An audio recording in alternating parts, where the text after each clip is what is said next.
कछुई अंडा देती है सूखी जमीन में, लेकिन स्वयं पानी में रहती है। चिड़िया भी अंडा देती है, वह उस पर बैठकर सेती है, लेकिन कछुई अंडे पर बैठकर सेती नहीं। वह जल में रहती है और अपनी सूरत से अंडों को सेती है। उसी में वह अंडा बढ़ता जाता है, पुष्ट होता है और फूटता है, फिर बच्चा बनकर निकल आता है। कहते हैं जो कछुई अंडा देती है, उस कछुई को यदि कोई मार दे तो वह अंडा बढ़ता नहीं, सड़ जाता है। अब समझिए कछुई कहाँ और अंडा कहाँ। वह जल में आहार करती है, विहार करती है, सब व्यवहार करती है, लेकिन उसकी सूरत उन अंडों पर लगी रहती है। हेलो दोस्तों, हमारे इस YouTube चैनल पर एक बार फिर से आप सभी का स्वागत है। संत सेवी परमहंस जी महाराज सूरत की महिमा को बताते हुए कहते हैं कि एक गृहस्थ ने एक साधु बाबा के पास जाकर कहा कि हम लोग ध्यान करते हैं तो ध्यान में मन नहीं लगता है, और आप भी तो ध्यान करते हैं, ध्यान करते करते इतने महान कैसे हो गए। साधु बाबा ने कहा कल सवेरे 8 बजे आना, तब मैं तुम्हें बतला दूंगा। दूसरे दिन ठीक 8 बजे गृहस्थ बाबा की कुटिया में पहुंचा तो देखा कि साधु बाबा नहीं है। किसी से पूछा कि साधु बाबा कहाँ गए, तो उत्तर मिला कि वे बाड़ी खेत में हैं। गृहस्थ बाड़ी में उनके पास जाकर बोला, बाबा आपने 8 बजे का समय मुझे दिया था, इसीलिए मैं आया हूँ, उपदेश दिया जाए कि कैसे भजन में मन लगेगा। उस समय वे साधु बाबा बाड़ी में धान के पौधों को उखाड़ उखाड़ कर एक खेत से दूसरे खेत में लगा रहे थे। स्वावलंबी जीवन था उनका, वे भिक्षावृत्ति से जीवन यापन नहीं करते थे। गृहस्थ ने पुनः प्रार्थना की, बाबा उपदेश दीजिए। साधु बाबा ने कहा उपदेश तो तुमको दे ही रहा हूँ जी। गृहस्थ ने कहा बाबा मैंने तो देख रहा हूँ कि आप इधर से पौधे उखाड़ कर उधर रोप रहे हैं, उसमें उपदेश की क्या हुआ। साधु बाबा ने कहा अरे भाई तुम समझ नहीं रहे हो, यही तो उपदेश है कि जिस दुनियादारी में तुम्हारा मन गड़ा हुआ है वहाँ से उखाड़ो और परमात्मा में लगाओ। तुम्हारा मन संसार में गड़ा हुआ है, संसार से मन को उखाड़ो और परमार्थ चिंतन में रोपो। कमल दृष्टि अर्थात कछुई की दृष्टि कैसी होती है, तो संत पलटूदास जी कहते हैं कि आप रहे जल माही, सूखे में अंडा देवे। कछुई अंडा देती है सूखी जमीन में, लेकिन स्वयं पानी में रहती है। चिड़िया भी अंडा देती है, उसको वह उस पर बैठकर सेती है, लेकिन कछुई अंडे पर बैठकर सेती नहीं, वह जल में रहती है और अपनी सूरत से अंडों को सेती है। उसी में वह अंडा बढ़ता जाता है और पुष्ट होता है और फूटता है, फिर बच्चा बनकर निकल आता है। कहते हैं जो कछुई अंडा देती है, उस कछुई को यदि कोई मार दे तो वह अंडा बढ़ता नहीं, सड़ जाता है। अब समझिए कछुई कहाँ और अंडा कहाँ। वह जल में आहार करती है, विहार करती है, सब व्यवहार करती है, लेकिन उसकी सूरत उन अंडों पर लगी रहती है। उसी की उपमा देकर संत पलटूदास जी कहते हैं कि हम लोग संसार में रहे और सभी कार्यकलापों को करते हुए अपना ख्याल अपने इष्ट पर लगाए रखे। गुरु बसय बनारसी, शिष्य समुंदर तीर, एक पलक विसरे नहीं, जो गुण होय शरीर। कछुई का दृष्टांत हम अपने गुरु महाराज के भी वचन में पाते हैं। गुरु हरि चरण में प्रीति हो, युगकाल क्या करे, कछुवी की दृष्टि हो जंजाल क्या करे। अगर हमारी कछुवी की सी दृष्टि हो जाए तो प्रभु पर ख्याल लगा हुआ रहे तो फिर जग जंजाल नहीं कर सकता। हम कामों को करते रहे तन काम में, परंतु मन राम में रहे। करते कर्म करो विधि नाना, करते कर्म करो विधि नाना, सुरत राख जहाँ कृपा निधाना। लौकिक और परलौकिक दोनों जगत में जीने की यह कला संत मत बतलाता है। भगवान कृष्ण कहते हैं, तत्मास्तु सर्वे कालेषु मामनुष्य स्मरम बुद्धिम च मेरा। स्मरण भी करो और युद्ध भी करो। वह युद्ध का मैदान कैसा था? आजकल का युद्ध का मैदान नहीं था, उस समय का युद्ध था। उधर से तीर आ रहा है, उस तीर से अपनी रक्षा करना और अपनी तीर से उसके शरीर को उसका नाश करना, जरा सी भी चूक न होने पाए। उस विषम समय में भी भगवान कह रहे हैं कि मेरा स्मरण करो और युद्ध भी करो। कोई कहे कि इस तरह क्या हो सकता है? उत्तर में निवेदन है, हो सकता है। किस तरह? जब कोई विशेष कार्य भार हमारे ऊपर आ जाता है, उस समय किसी भी कार्य को करते हुए सतत वह कार्य हमारे दिमाग में घूमता रहता है। खा रहे हैं, पी रहे हैं, वह बात मस्तिष्क में घूम रहती है। हमारे सामने 4 तरह के कार्य आते हैं। एक अत्यावश्यक, दूसरा आवश्यक, तीसरा साधारण और चौथा गौण। अत्यावश्यक कार्य को हम प्राथमिकता देते हैं, आवश्यक को दूसरा स्थान, साधारण को तीसरा स्थान और गौण को चौथा स्थान देते हैं। जिस दिन भागवत भजन को प्राथमिकता दे देंगे, अत्यावश्यक को संज्ञा देंगे, उस दिन भूलेंगे नहीं। हम लोग भागवत भजन को गौण बनाए हुए हैं, इसीलिए मौन बैठे हुए हैं। ऐसा अभ्यास हो कि कार्यरत रहते हुए मन में मंत्र वृत्ति होती रहे। अभी हम बैठते हैं मंत्र जाप करने के लिए, लेकिन जाप करने की जगह गप करने लग जाते हैं। क्यों ऐसा होता क्यों है? इसीलिए कि जिस समय हम कार्य को करते हैं, उस समय उन कार्य में ही संलग्न हो जाते हैं। यदि उन कार्य के साथ हमारा जप चलता रहे, तब यदि हम केवल जप के लिए बैठेंगे तो वह कार्य याद नहीं आएगा। लेकिन कार्य के समय हम कार्यरत हो जाते हैं और जप ध्यान करने के लिए बैठते हैं तो वह कार्य दिमाग में चक्कर काटने लगता है। यदि हमारा मन कार्य करते हुए उस प्रभु की ओर लगा रहे, जप में लगा रहे, तो केवल जप ध्यान करने के लिए बैठेंगे तो वह कार्य याद नहीं आएगा। हम भजन को प्राथमिकता नहीं देते हैं।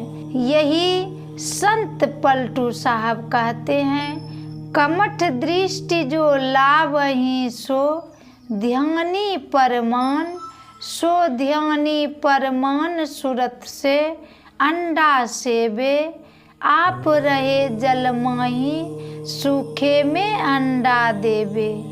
जस पनिहारी कलश भरे मार्ग में आवे, कर छोड़े मुख बचन चित कलसा में लावे। फनी मनी धरे उतारी आपू चरणय को जावे, वह गाफिल ना पड़े सुरति नहीं मन मानी रहावे। पलटू सब कारज करे सुरती रहे अलगान, कमट दृष्टि जो लाबही, सो ध्यानी परमान। एक उपमा तो ये कछुए की देते हैं, दूसरी उपमा देते हैं पनिहारी की। जस पनिहारी कलश भरे, मार्ग में आबे कर छोड़े, मुख वचन चित्त कलशा में लावे। अर्थात जैसे पनिहारी पानी भरने के लिए जाती है, आजकल की पनिहारी नहीं कि नल दबाया, घड़ा भरा और चल दिए। उस जमाने की पनिहारी की बात है। स्त्रियां कुएं पर जाती थी पानी भरने के लिए। एक हाथ में रस्सी बाल्टी रहती थी जिससे कुएं से पानी निकालती थी। पानी के घड़ों से भर जाने पर एक घड़ा उसके सिर पर रहता था, दूसरा घड़ा उसकी कांख में।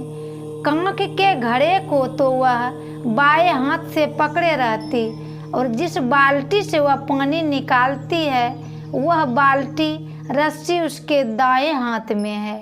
विचारणीय विषय की सिर पर जो घड़ा है उसको किससे कैसे पकड़ा है। साथ ही फिर सखी सहेली से बातचीत भी करती जाती है। सिर पर का घड़ा हाथ से पकड़ा हुआ नहीं है, सूरत की पकड़ में है और बातचीत करती हुई चली आ रही है।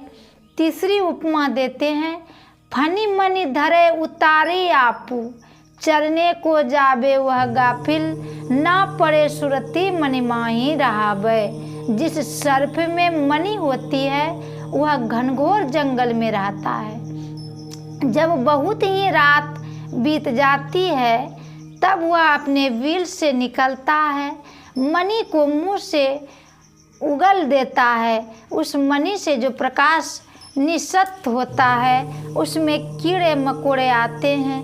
उस प्रकाश को देखकर उन कीड़े मकोड़े को वह खा लेता है, पेट उसका भर जाता है। फिर उस मनी को मुंह में लेकर बिल में प्रवेश कर जाता है। ये 3 तरह की उपमाएं दी गई है। ये तीनों उपमाएं क्या बतलाती है? पहली उपमा बतलाती है कि मानस जप करो, दूसरी उपमा बतलाती है कि मानस ध्यान करो, तीसरी उपमा बतलाती है कि दृष्टि योग करो। मतलब कछुई कहीं है, अंडा कहीं है। उस तरह जिस इष्ट का हम मंत्र जाप करते हैं वे इष्ट तो कहीं है और हम कहीं हैं। दोनों में दूरी का जैसे कछुई का ख्याल है, सतत अंडे पर रहता है, वैसे हम जप निरंतर करते रहे। यह पहली उपमा मानस जप के लिए है। दूसरी उपमा है कि मानस ध्यान के लिए। मानस ध्यान क्या है? मानस ध्यान जब हम करते हैं तो रूप को हम सामने में लाते हैं, हम कहीं दूर नहीं हैं। जिस तरह पनिहारी सिर पर ही घड़ा है, उसके अंग संग ही है, उसी तरह मानस ध्यान अंग संग होता है। जिस इष्ट का हम ध्यान करते हैं उस इष्ट की मानस मूर्ति के ऊपर हमारी वृत्ति रहनी चाहिए, लक्ष्य हमारा उस पर रहना चाहिए, मनोभावना हमारी उच्च कोटि की होनी चाहिए। तीसरी उपमा है मणि वाले सांप की। मतलब यह कि जिस तरह प्रकाश में सांप विचरण करता है उसी तरह साधक जब दृष्टि साधन की क्रिया करता है तब वह अपने को प्रकाश में पाता है। उस प्रकाश में ही वह विचरण करता है। प्रकाशीय वृत्ति उसमें रहती है और तदनुकूल जग व्यवहार करता है, आचरण करता है। यह दृष्टि साधन की क्रिया है। तो ये तीनों क्रियाएं मानस जप, मानस ध्यान और दृष्टि साधन की क्रिया संत पलटू साहब जो एक साथ बतला देते हैं, यह एक साथ करो। जब इन क्रियाओं में कुशल हो जाओगे तब वह चौथी क्रिया आएगी धुन आने जो गगन की सो मेरा गुरुदेवा। तो वह धुन की बात तो पीछे की है, धुन की बात तो तब है जब सूरत शून्य में चली जाती है। जब तक सूरत शून्य में नहीं जाएगी तब तक क्या सुनेंगे। इन क्रियाओं को करते हुए संसार में रहो। रामकृष्ण परमहंस जी महाराज कहते हैं, संसार में तुम रहो तो किस तरह रहो। कटहल काटने की उपमा देते हैं, कहते हैं देखो कटहल काटते हो सब्जी तरकारी बनाने के लिए, तो कटहल काटने के पहले हाथ में तेल लगा लेते हैं। अगर हाथ में तेल नहीं लगाओगे तो हाथ में लस्सा लग जाएगा। उसी तरह अपने हृदय को भागवत भजन से तर कर लो, भिगा लो, फिर संसार का काम करो। सांसारिकता नहीं आएगी। उन्होंने दूसरी उपमा दी, कहा पानी में नाव रहे, कोई हानि की बात नहीं है, लेकिन नाव में पानी नहीं आना चाहिए, नहीं तो वह नाव को डुबा देगा। उसी तरह भक्त संसार में रहे, कोई हर्ज की बात नहीं, लेकिन भक्त में संसारिकता नहीं आनी चाहिए, नहीं तो उसको डुबा देगी। तीसरी उपमा उन्होंने दी है, कोई गाय का रखवाला है, गांव की सेवा करता है, नौकर है, वह ठीक समय पर गाय को खिलाता है, पानी पिलाता है, जाड़े के समय में धूप में रखता है, गोबर फेंकता है, गोत फेंकता है, सारी सेवा शुरूसा वह करता है। लेकिन अगर कोई गाय ब्याती है तो वह गोपालक क्या कहता है, मालिक की गाय ब्याई है, वह यह नहीं समझ रहा है कि हमारी गाय है, वह समझ रहा है कि मालिक की गाय है। उसी तरह तुम परिवार में रहो, सारी सेवाएं करो, लेकिन मन से जान रखो कि यह तुम्हारा नहीं, तुम्हारे मालिक का है। आमदनी है तो मालिक की है और खर्चा है तो मालिक का है, यह भावना रखो। सहजोबाई कहती है कि सहजो जग में यूं रहे, ज्यों जिभ्या मुँह माही, बीऊ धना भोजन करे ती भी चिकनी नाही। घी लगा दीजिए देह पर, चिकनी हो जाएगी। जिभ्या रहती है मुंह में, जिभ्या पर घृत लगाने में चिकनापन नहीं आता। उसी तरह संसार में रहो, लेकिन संसार का चिकनापन नहीं आना चाहिए, लेप नहीं आना चाहिए, यह संत मत बतलाता है। चीन में एक महात्मा हुए, उन्होंने देखा कि अब मेरा अंतिम समय है, तो उन्होंने अपने शिष्य से कहा कि देखो कल जैसे सूर्योदय होगा तो मेरे जीवन का अस्त होगा, तुम लोग सूर्योदय से पहले आकर भेंट कर लेना, एक उपदेश दूंगा। शिष्य सब नियमित समय पर पहुंच गए। महात्मा जी बोले, अंतिम समय में उपदेश देता हूँ। उन्होंने अपना मुंह खोलकर दिखला दिया और पूछा, देखा? शिष्यों ने कहा, जी हाँ देखा। साधु बाबा ने पूछा, क्या समझा? शिष्यों ने कहा, नहीं समझा। साधु बाबा ने पूछा, मेरे मुंह में दांत है?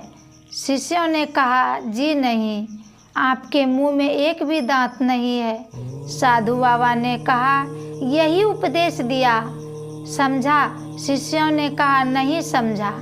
साधु बाबा ने कहा, अरे दांत नहीं है मेरे मुंह में, जिभ्या तो है। शिष्यों ने कहा, जी हाँ साधु बाबा। साधु बाबा ने कहा, यही तुम लोगों को उपदेश दिया, समझा? शिष्यों ने कहा, जी नहीं समझा।